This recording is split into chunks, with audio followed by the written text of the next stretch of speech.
Okay, so the fun's gonna begin again.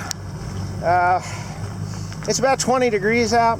Doesn't feel too bad. The wind isn't blowing too hard, just a little bit. Kind of getting used to the cold weather now. But we're back at pulling. Now we got to pull bales of hay home. It's not a matter of baling them. I'm short at the pile, so I have to take today and actually pull some hay home. I got 4 semi-loads over on this one farm, and that has to get brought home today. So what I'm going to do is quite simple. Fuck! You remember when I put tire eject in this tire like a year ago? It was about exactly a year ago. And, well, it was only 16 ounces of tire eject. Maybe I've got another flat tire, so this is I'm going to have to get some tire eject in there. But before I do that, I'm going to fire up my 4960, which needs to be fired up. Timothy's got a mess in there. We're going to put this on the stack wagon again. I have to go get air in this, damn it. So we're going to put this on the stack wagon, and from the stack wagon, okay, Timothy had done that, which was nice of him. Put it on the stack wagon and roll from there. Think, Wesley. The stack wagon needs to run. The reason, oh shit, man. When it's this cold, the damn thing won't want to start. But this hasn't run in a while. 4450s here.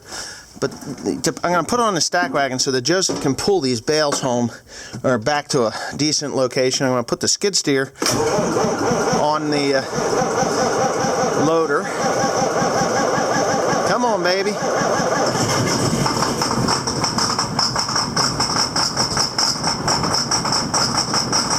Oh, baby.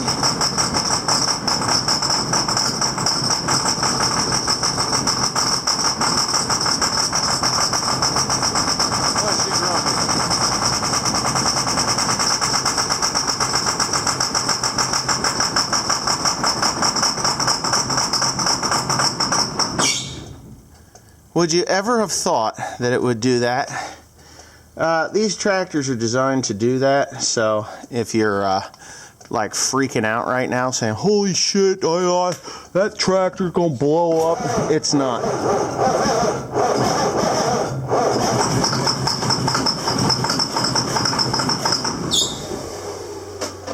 Okay, I'll give her a little snort here.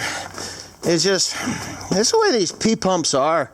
They're designed to spit and sputter. Look at that oil leak I got going on there. So you definitely have oil pressure. You don't really want to give her too much starting fluid after it's done that, because it will lock up. If you don't know what I'm talking about, just hold on, it might do it.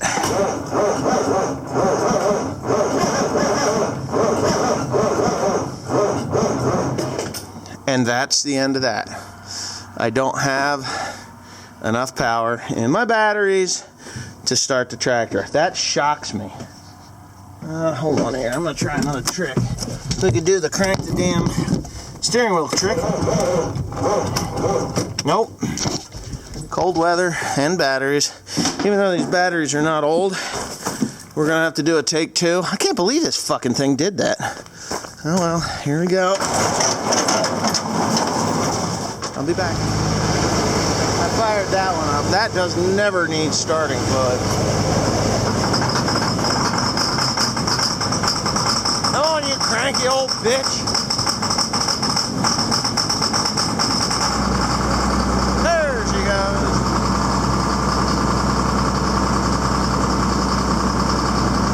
A little bit of smoke. No worse than that one.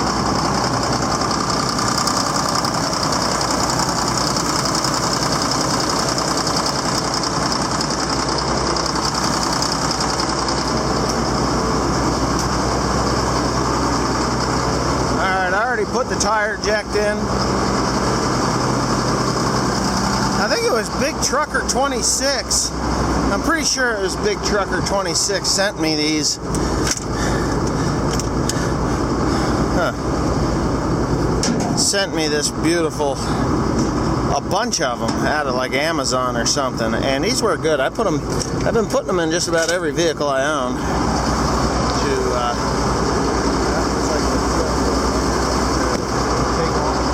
ahead, unhook it. I'll meet you out at the. Yeah, take it. I'll meet you out at the shop.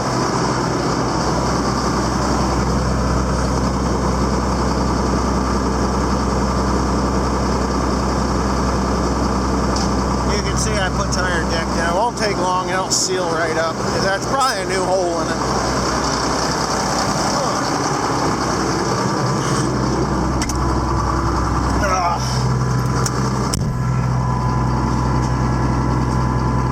Huh, ain't that weird? What's that thing doing on? Yeah.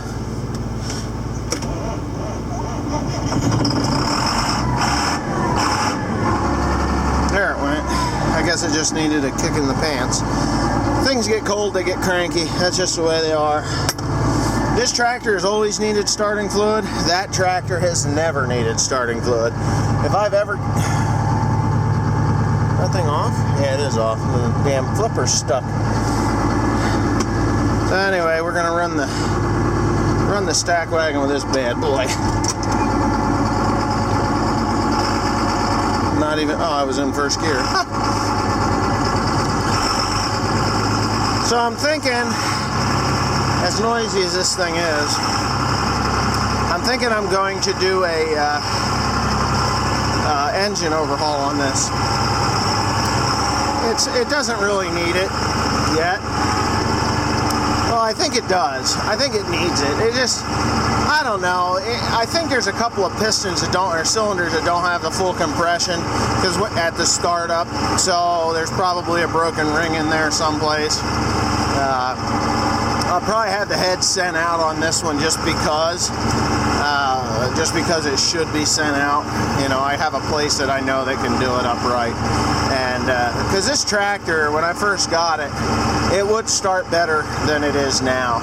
And, you know, of course, it's been through the fire and all that other happy horse shit. But, yeah, it just definitely needs to have...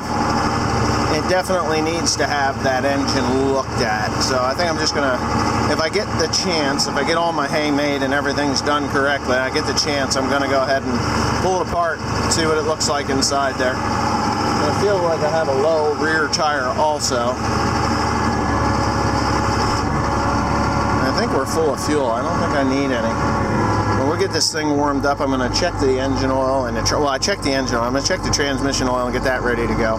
But anybody that wants one of these tractors, just be aware. The 4960 is noisier than the 4955.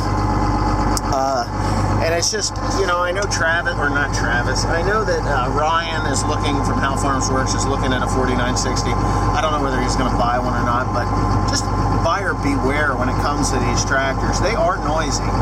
The 4955 is almost the identical tractor, same horsepower, same transmission, same frame, same everything.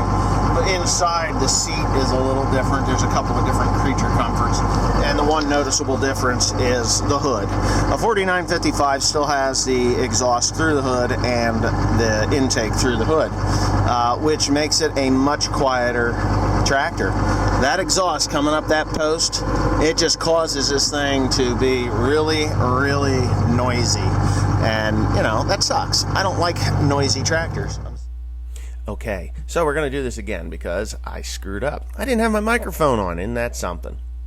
So anyhow, yeah, you see me in my little Wally mobile here, the skid steer. Wally, right? Yeah, that's the one. This skid steer is, geez, it's 11 years old already. It's a 2008 model, and it's quite powerful. It's I think 90 horsepower, and it will pick up three of these 15 to 1700 pound bales. These bales are heavy, damned heavy. Trust me, I pulled them home. Probably was grossly overloaded with 36 bales on here.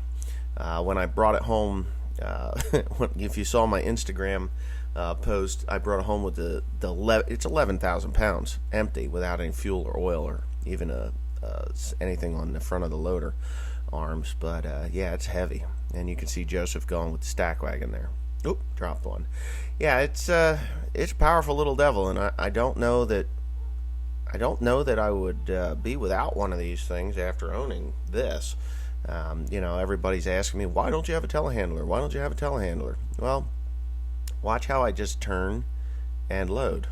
Telehandler can't really do that. It takes a lot more room to turn around and stuff. Every piece of equipment has its place on the farm or in your business if you're a farmer or any other type of business. And for me, the skid steer really works wonderfully for this application. I can throw it on the trailer. I can go to the field, I can back it in, I can float across wet ground, and it really doesn't do too much to the ground, less compaction, and I get the job done. I had 3 loaders running yesterday and a stack wagon.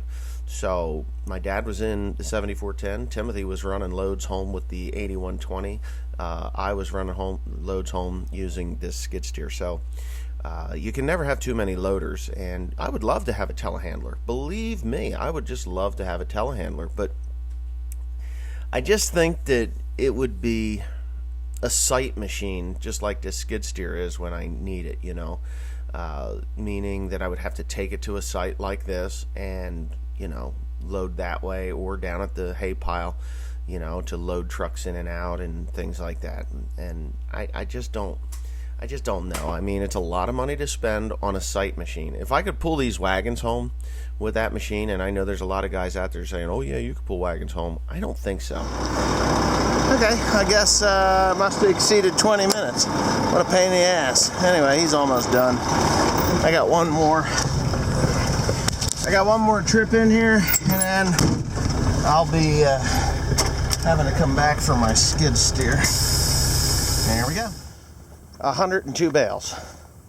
I pulled 102 bales of hay home. So Timothy has been running all day locally with the 8120, and Dad's been unloading both of us. So I had the skid steer, obviously. Timothy had the 8120 because it handles the bales really well on the road, the heavy loads, because these bales are weighing load that went out today was a little over 1,700 pounds of bale, freshly baled. It is dry, they're not hitting us for moisture. So, Joseph, he's running a stack wagon. I don't know if you saw that in the video, but Joe's running a stack wagon, and he should be coming right now. That's exactly who's coming up behind me right now.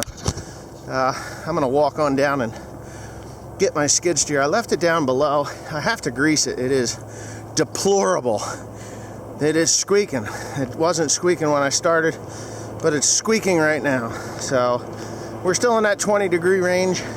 Things are frozen, and life is good. $5 says he roars right past. $5. I hope he does anyway. I need the exercise. Oh, he's gonna slow down. Maybe not.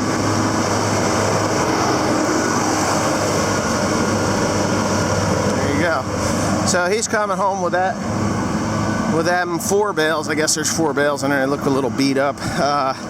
And Mr. Timothy, he'll be coming with the 8120. And that's probably all we're going to get done today.